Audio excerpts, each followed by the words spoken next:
दोस्तों, हमारे सौर मंडल में 8 ग्रह और इसके साथ ही लाखों छोटे बड़े क्षुद्र ग्रह भी मौजूद हैं। दरअसल दोस्तों, क्षुद्र ग्रह खगोलीय पिंड होते हैं जो ब्रह्मांड में घूमते हैं। ये अपने आकार में ग्रहों से छोटे और उल्का पिंडों से बड़े होते हैं। इनका पृथ्वी से टकराने का खतरा बना रहता है और मैंने आपको पिछली वीडियो में बताया था कि पृथ्वी पर डायनासोर का अंत इसी क्षुद्र ग्रह के टकराने से हुई थी। तो अब आप अंदाजा लगा सकते हो कि अगर क्षुद्र ग्रह पृथ्वी से टकरा जाए तो क्या होगा। और ये सब बातों का ध्यान रखते हुए हमारे वैज्ञानिकों ने पृथ्वी पर बहुत से रडार और टेलीस्कोप्स लगाए हैं, जिसके जरिए हम अंतरिक्ष में नए क्षुद्र की खोज कर उन पर नजर रख सकते हैं। और इसी कड़ी में लिंकन नियर अर्थ क्षुद्र ग्रह अनुसंधान द्वारा नियर अर्थ क्षुद्र ग्रह सर्वेक्षण के दौरान 11 सितंबर 1999 को लीनियर प्रोजेक्ट द्वारा खोजा गया एक क्षुद्र ग्रह और इसे पहली बार आर्सबो वेधशाला ग्रह रडार और गोल्डस्टोन डीप स्पेस नेटवर्क से बड़े पैमाने पर देखा गया था, क्योंकि यह 23 सितंबर 1999 को पृथ्वी के निकट आया था। इसका नामांकन करने के लिए दुनिया भर के दर्जनों देशों से 8000 से अधिक स्टूडेंट को एक प्रतियोगिता के लिए चुना गया था, जिनको इस क्षुद्र का नाम दर्ज करना था। इसमें एरिजोना विश्वविद्यालय, द प्लेनेटरी सोसाइटी और 2012 में लीनियर प्रोजेक्ट द्वारा संचालित प्रतियोगिता में उत्तरी कैरोलिना के तीसरी कक्षा के छात्र माइकल पुजियो ने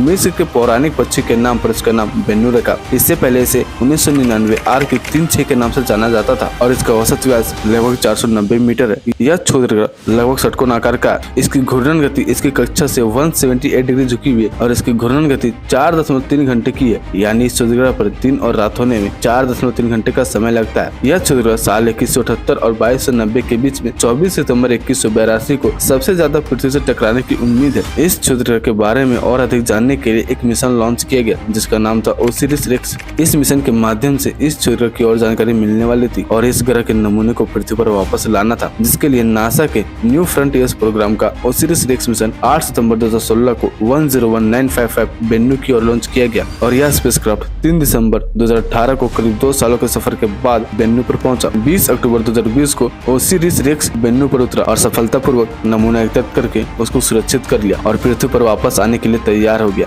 10 मई 2021 को यह स्पेसक्राफ्ट क्षुद्र ग्रह के मलबे के नमूने को ले जाने के दौरान बेन्नू क्षुद्र ग्रह से सफलतापूर्वक प्रस्थान कर लिया। संभावना जताई जा रही है कि यह 24 सितंबर 2023 तक पृथ्वी पर वापस आ जाएगा। दोस्तों, अब यहाँ सवाल यह आता है कि आखिर हम क्षुद्र ग्रह का अध्ययन क्यों कर रहे हैं? क्या इस क्षुद्र ग्रह पर भी एलियंस लाइफ हो सकते हैं या यह किसी एडवांस सिविलाइजेशन का स्पेसशिप? इसका जवाब है नहीं। ये कोई एलियन स्पेसशिप नहीं है, ये कोई एलियन स्पेसशिप नहीं है और ये कोई पहली बार नहीं है जब हम क्षुद्र ग्रह पर मिशन कर रहे हैं। इससे पहले भी हमने क्षुद्र ग्रह पर मिशन किया है। दरअसल हमारे वैज्ञानिकों को लगता है कि क्षुद्र ग्रह का जन्म हमारे सौर मंडल के जन्म के समय ही हुआ है और इसका अध्ययन करने से हमें सौर मंडल की उत्पत्ति को अच्छे से जान पाएंगे। मगर दोस्तों, यहाँ सवाल यह भी आता है कि हमारे सौर मंडल में ज्ञात आधे मिलियन से ज्यादा क्षुद्र ग्रह मौजूद है, मगर ओसिरिस रेक्स मिशन के लिए बेन्नू को ही क्यों चुना गया? तो इसका जवाब है कि यह क्षुद्र ग्रह पृथ्वी से बहुत ही नजदीक है और पृथ्वी से कम दूरी होने के कारण इसमें ईंधन भी बहुत कम लगेगा। इसके साथ ही इससे नमूने को वापस लाना था, जिसके लिए क्षुद्र का व्यास 200 मीटर से अधिक होना चाहिए और बेन्नू का व्यास तो 490 मीटर है। 200 मीटर से कम व्यास वाले क्षुद्र ग्रह बहुत ही तेज गति से घूमते हैं, जिसके कारण इसके नमूने एकत्रित करना बहुत मुश्किल होता है। लेकिन बेन्नू ऐसा नहीं है। यह स्पेसक्राफ्ट जब बेन्नू के करीब था तब उसने बेन्नू की एक तस्वीर भेजी। ये पहली बार था जब हम किसी क्षुद्र ग्रह को इतने करीब से देख पा रहे थे। और बात करें इस मिशन के खर्चे की